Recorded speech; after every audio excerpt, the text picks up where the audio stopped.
So I think it's interesting that we have a lot of people that are in the keto community that have either done keto or carnivore and are starting to complain about thyroid problems.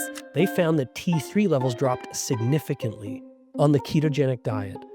T4 levels were unchanged, but TSH levels were also unchanged. This then suggests that in the ketogenic diet, these bodies simply needed less T3. And in fact, one of the things that I've seen, if you're insulin sensitive with low insulin C peptide, it is normal to have a low T3. Yeah. But if your TSH is normal and your T3 is low and your T4 is normal, you don't have an issue, you're just carnivore. You're actually improving the efficiency of the thyroid. You're not making it worse. This is not worse. You're just not needing so much T3. Does that make sense?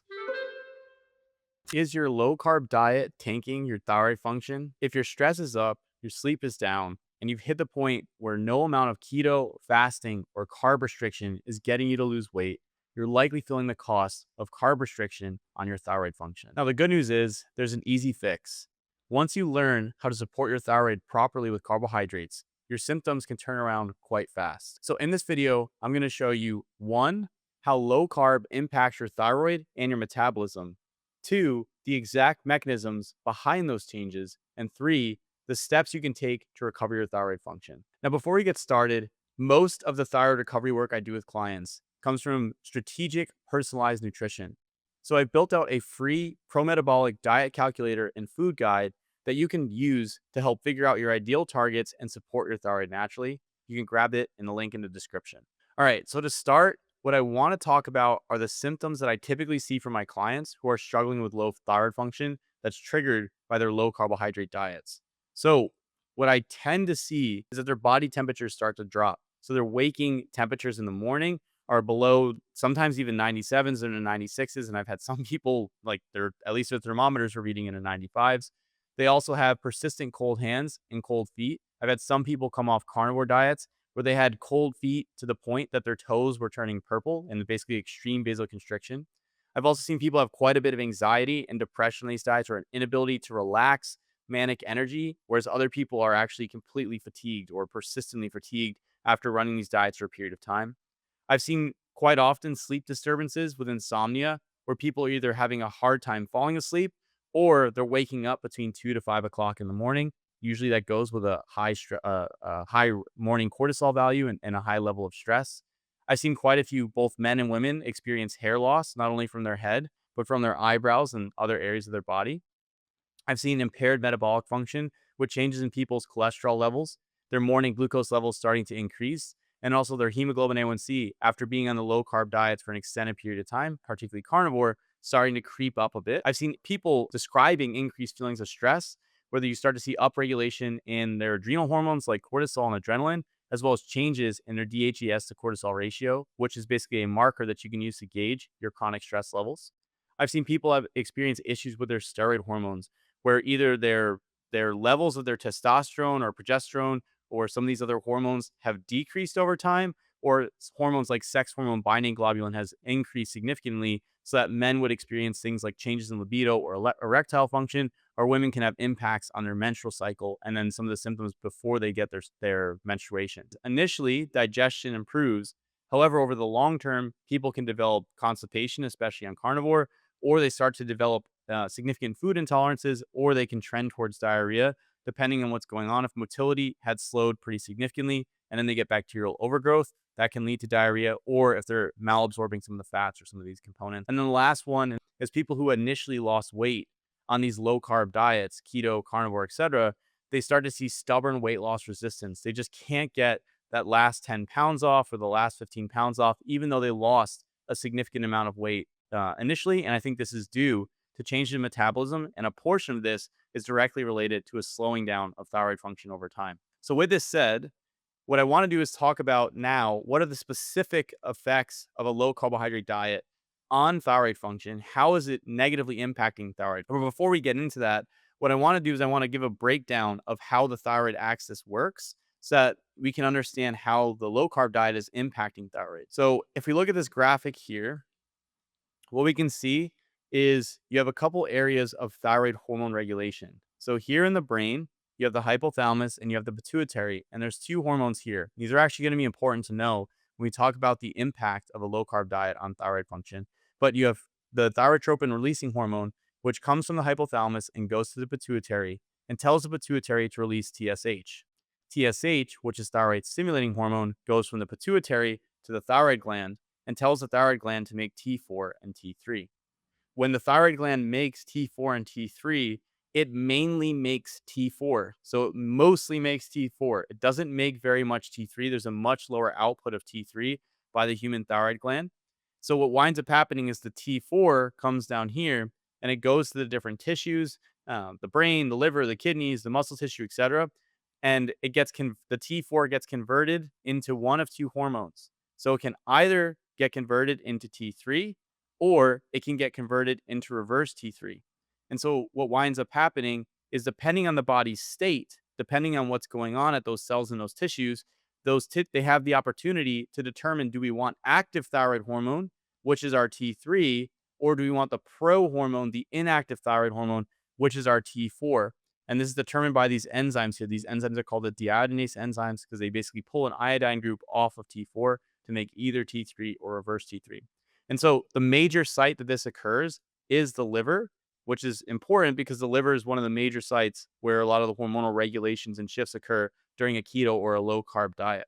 When we see the general thyroid axis, we see how it works. The next thing we need to know is, well, why is thyroid even that important? Why do we even care about thyroid? Why is it such a talking point in the pro-metabolic sphere? Why are people focusing on low thyroid function in keto diets? Because thyroid is extremely important for controlling energy metabolism. So thyroid's job is to increase the utilization of fuel sources like carbs and fats in the mitochondria to produce ATP. So it increases the function of the mitochondria. And there's a table here. And so basically this table is showing all the ways by which thyroid hormones impact mitochondrial function. So it increases uncoupling, increases the production of new mitochondria, increases the aerobic metabolism, or the production of ATP in the presence of oxygen through the oxidative phosphorylation. You see an increase in oxidative phosphorylation, an increase in the replication or production of mitochondria, and it helps to actually lower reactive oxygen species stress. So we're seeing it on multiple levels, thyroid hormones actually impacting the mitochondria very directly. And they talk about it here. This is another graphic. And basically what they show is there's genomic actions where the thyroid interacts with the genome inside the cell and inside the mitochondrial genome, as well as non-genomic actions to impact the mitochondria and stimulate all of these different pathways, as well as adjust other ones like lowering mitochondrial ROS or decreasing mitochondrial permeability. So essentially, the mitochondria being the central energy production point of the cell, basically the nuclear power plant of the cell, what tells the mitochondria what to do is that thyroid hormone. So you don't want to run a diet or a setup that's basically lowering thyroid function overall, because you're basically lowering energy output or impacting energy output at the cell directly. And at least from a pro-metabolic standpoint, energy output and metabolic function is absolutely essential. With Dr. Ray Peat's hypothesis, energy and structure are interdependent at every single level. So the more energy you have, the more structure and complexity you can create. And the more complexity and structure you create, the more energy you can produce. And so thyroid is central to this because it's controlling, to some extent, that energy production in the major energy producing sites of the cell, which are the mitochondria. With thyroid being one of the most important pieces of mitochondrial energy production, the question, and we saw how how the thyroid axis actually works, how things flow between TRH, TSH to the thyroid gland with T3, T4, etc. The question now is, what do ketogenic diets do to thyroid function? So basically, we have a quote here. Recent evidence suggests that the ketogenic diet significantly affects thyroid hormone levels, particularly by reducing T3, the active thyroid hormone, TSH, and TRH, while increasing T4 circulating levels. So you have a lowering of the active thyroid hormone T3, and you have a lowering of TSH and TRH. And we'll talk about that in just a second because that's actually very interesting.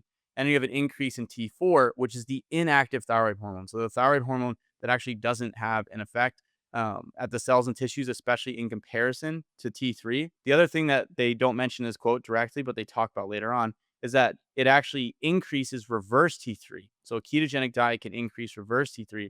And reverse T3, as I mentioned previously, is an inactive thyroid hormone. It doesn't have the effect at the cell.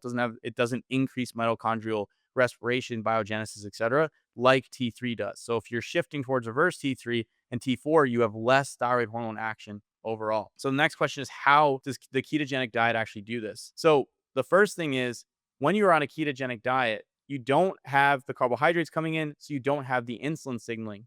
Now, this creates an issue because the insulin signaling is actually necessary to signal to the body, to the tissues, to the liver, to the muscles, to the brain, etc., that we have an abundance of fuel sources, that we are in an abundant state. And so what winds up happening is, when you don't have this signaling, the body starts to shift how it processes the thyroid hormones through those deiodinase enzymes. So what you see is, with a lack of insulin, you see a decrease in the deiodinase type 1 and type 2 enzymes.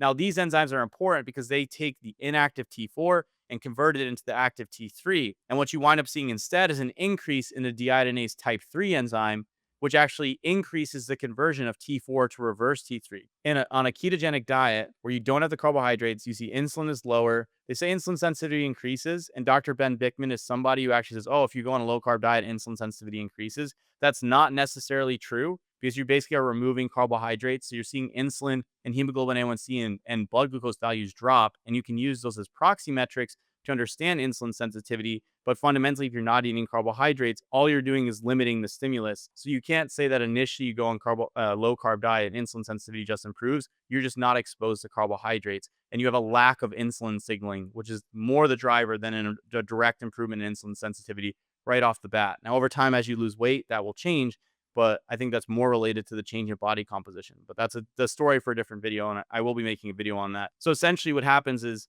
the hypothalamus, the pituitary gland, as I talked about, you have TRH, releases TSH, and then the thyroid gland releases your T4 and a little bit of T3.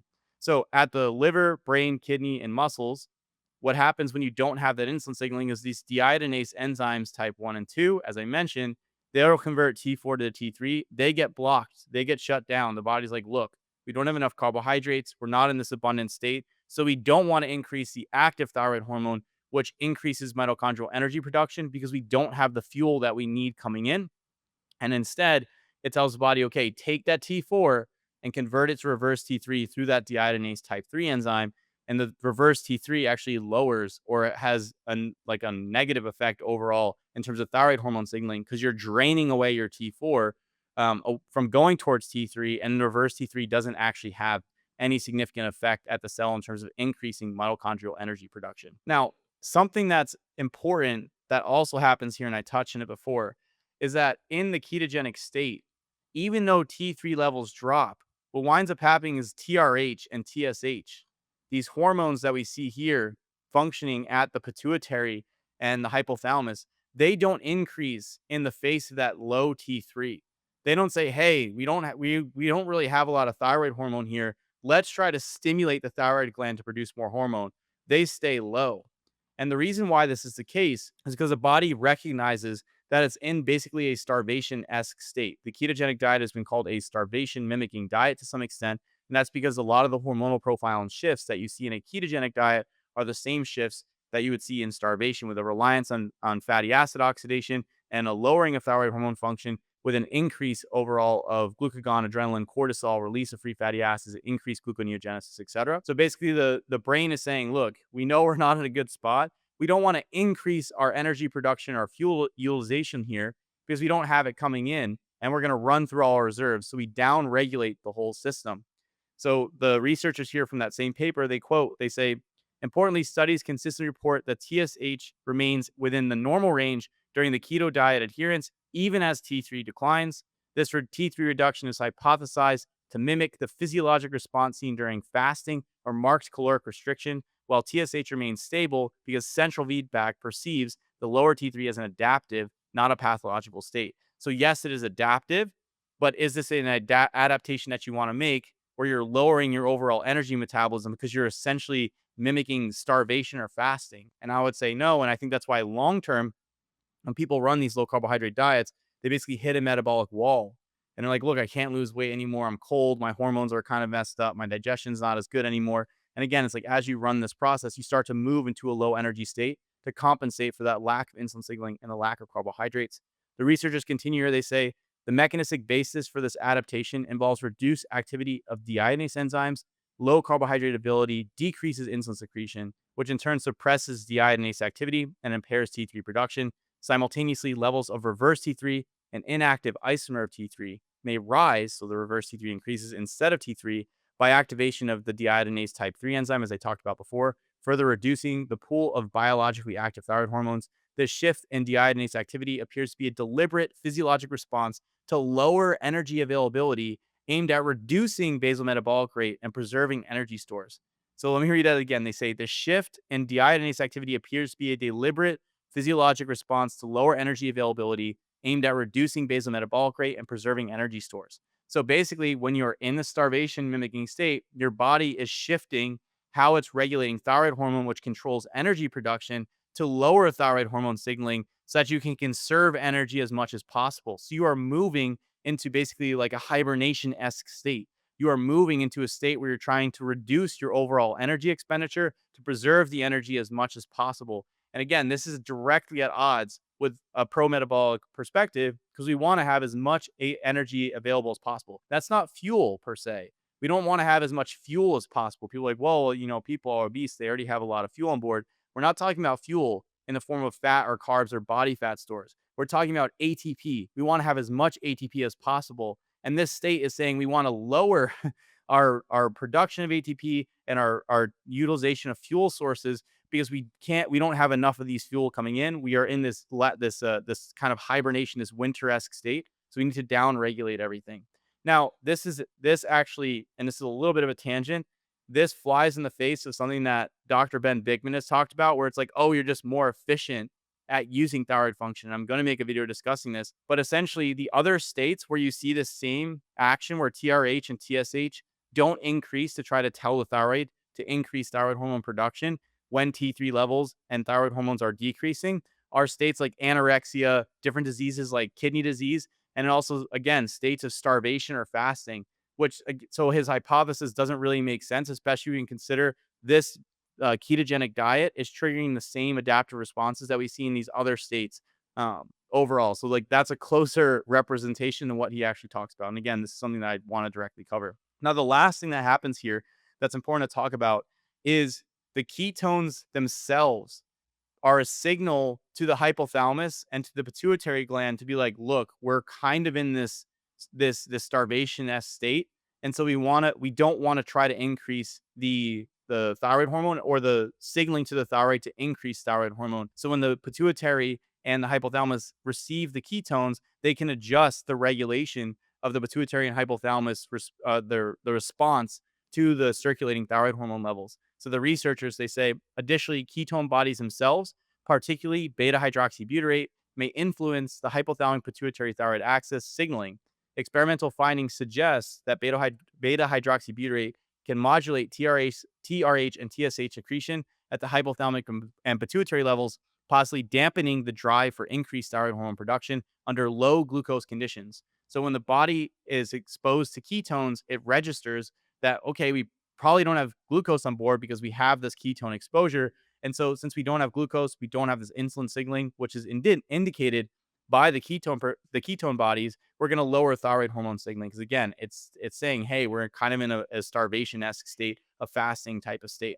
They say this interaction further supports the hypothesis that the hypothalamic pituitary thyroid axis adapts to ketosis through multiple overlapping feedback mechanisms that prioritize metabolic efficiency over hormone abundance. So basically, you're lowering thyroid so that you can have an efficiency or you can decrease your fuel utilization during states where you have low fuel availability. I think this is the best hypothesis for why on a keto diet, people are experiencing the low thyroid hormone functions. With all this in mind, I want to contextualize this a bit and bring this into the perspective of why is this actually so important for our overall health. And so I mentioned in the pro-metabolic sphere, the goal is to have as much ATP production as possible so that our cells and our tissues have all of the resources, the energy they need to carry out their functions.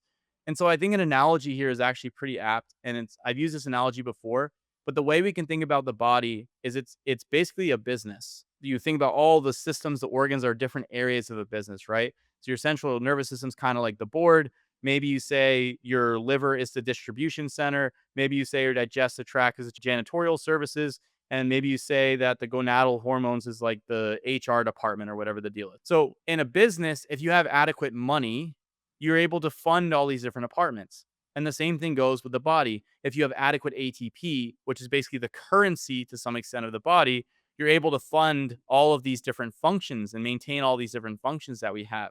Now, when you start to decrease your funds, right, when the business starts to go into a circumstance where it doesn't have a lot of money coming in, it starts to try to conserve things. So it starts to say, okay, maybe we don't need 10 HR representatives in the department. Maybe we only need two.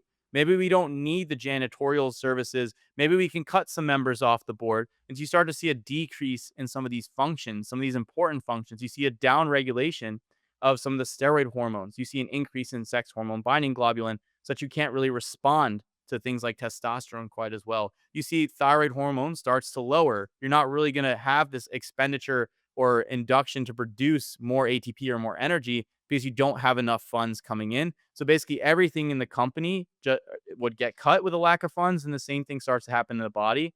And that's why I think people start to experience these varied symptoms across different systems because they're not having that energy availability anymore as they run this low carb diet. And they signal to the body, hey, we're in a bit of a starvation state. We're in a state where we don't really have adequate amounts of energy availability. So we need to start to conserve things. We need to go into a rationing process.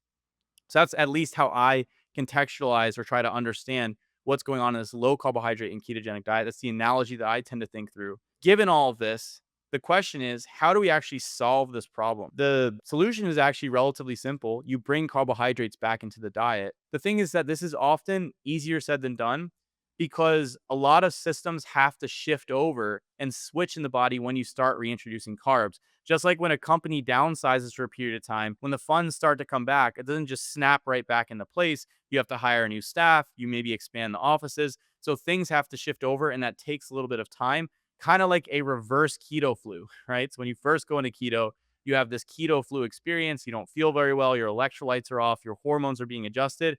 When you are adding carbohydrates back on board, you don't go into a keto flu in the sense that it's a very stressful process, but the systems have to adjust. So, as an example, your mitochondria have to switch the fuel they're using from fats to carbs, which has to change the NAD plus NADH ratio and the FADH NADH ratios, as well as activate pyruvate dehydrogenase.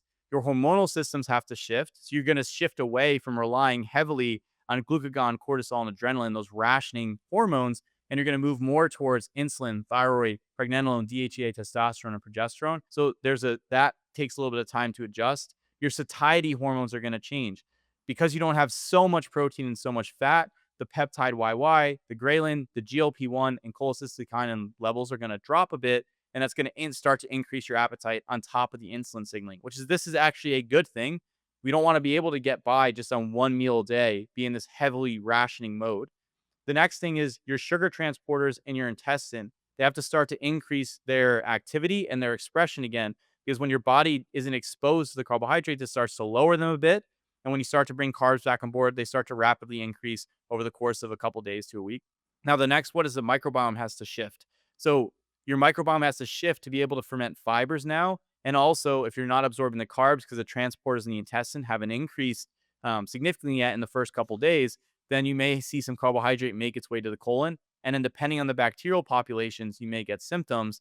Now, when you're relying primarily on proteins and fats and bile acids reaching the colon on a lower a keto or a carnivore diet or a very low carb diet, and you don't have a lot of fiber intake, when you start to add fiber back in, that microbiome has to shift. And that can actually be quite uncomfortable, leading to bloating and different symptoms. So the carb sources you choose are absolutely important, and I'll talk about that in a second. And then the next thing is your electrolyte balance is going to shift in this circumstance. When you don't have the insulin signaling, you start to waste minerals like sodium. You start to lose potassium from inside the cell, and these can lead to the chronic symptoms that people experience where they get muscle cramps and they need to take all these electrolyte supplements, and they always feel dehydrated on low carbohydrate diets. So when you add carbs back in, you get the insulin signaling, you're able to better regulate and reabsorb the sodium and put the potassium into the cell. So you want to start to adjust and make sure you're bringing the minerals back on board as you shift that balance across the body. With this all in mind, what you want to do when you're starting to add in carbs is you want to add them in slowly. So we're looking to add about 25 to 50 grams of carbs per day, per week. So that means for 1 week, you're going to increase your carbs 50 grams for every single day. And then the next week, you go up, it's 100 grams per day for the whole week. And then you would do 150 grams per day to the whole week. But you want to do it based on a specific target. You want to make sure your total energy intake for your diet is dialed in so that you don't go into an energy surplus as you start to overeat, as your appetite starts to adjust after you've just come out of this basically starvation phase. Your body's gonna be like, oh, look, we have fuel again. The company's like, oh, we have funds again. So there's this desire to keep eating and eating and eating. So you want to make sure you use the targets from the pro-metabolic calculator that I created for you and the food guide so that you don't overeat, but you eat enough carbs for your context and you add them in progressively. The next thing is you want to choose carb sources that don't put so much strain on the GI tract or on your blood glucose regulation. And so this can take a little bit of troubleshooting to figure out, but typically I find that whole fruits and tubers are the easiest to introduce in the beginning here because they allow you to balance your blood sugar a bit.